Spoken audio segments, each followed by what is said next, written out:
વડોદરાના હરણી તળાવમાં બોટ પલટી જતા 9 માસૂમોના મોત. ન્યૂ સનરાઈઝ સ્કૂલના વિદ્યાર્થીઓ બોટ પર હતા સવાર. કલેક્ટર, મેયર અને સ્ટેન્ડિંગ કમિટી ચેરમેન પણ ઘટના સ્થળે. વડોદરામાં બોટ ડૂબવાની ઘટના મામલે સીએમ ભૂપેન્દ્ર પટેલે કર્યું ટ્વીટ. બાળકોના ડૂબવાની ઘટના અત્યંત હૃદયવિદારક છે. દુઃખની આ ઘડીમાં તેમના પરિવારજનો પ્રત્યે આત્મીય સંવેદના વ્યક્ત કરું છું. રામલલ્લાની મૂર્તિને આસન પર સ્થાપિત કરવામાં આવી. 4 કલાકના વિધિવિધાન બાદ રામલલ્લા આસન પર બિરાજમાન થયા. મૂર્તિકાર યોગીરાજ અને ઘણા સંતો હાજર રહ્યા.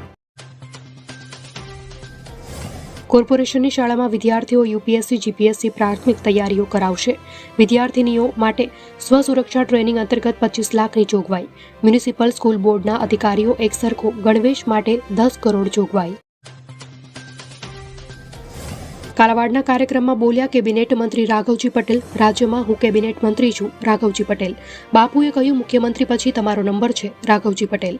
મારો મુખ્યમંત્રી પછીનો નંબર નથી, પરંતુ જવાની ટ્રાય કરું છું, રાઘવજી પટેલ. 24મી જાન્યુઆરીએ રાષ્ટ્રીય બાલિકા દિવસની અનોખી ઉજવણી. ગાંધીનગર સ્થિત વિધાનસભા ગૃહમાં અનોખી રીતે ઉજવણી. બાળકીઓ દ્વારા ગૃહની કામગીરીનું કરવામાં આવશે સંચાલન.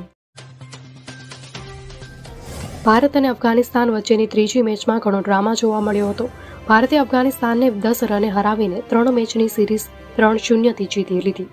બીજી સુપર ઓવરમાં રોહિત શર્માને ફરી બેટિંગ કરવા આવતા જોઈને બધા ચોંકી ગયા હતા.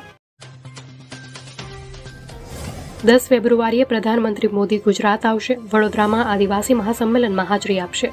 સંમેલનમાં આવનારા લોકો માટે ટેન્ટ સિટી ઊભું કરાશે. વિવિધ જિલ્લાઓના આદિવાસીઓ કાર્યક્રમમાં લેશે ભાગ. દુનિયાના ઘણા દેશોમાં મર્યાદા પુરુષોત્તમ ભગવાન રામની પૂજા થાય છે. ભગવાન રામની વાર્તાઓ ભારતની આસપાસના દેશોમાં વર્ણવવામાં આવે છે. ઘણા દેશોમાં રામ, રામાયણ અને અયોધ્યાના સમાન પ્રતીકો અને સ્થાનો હાજર છે.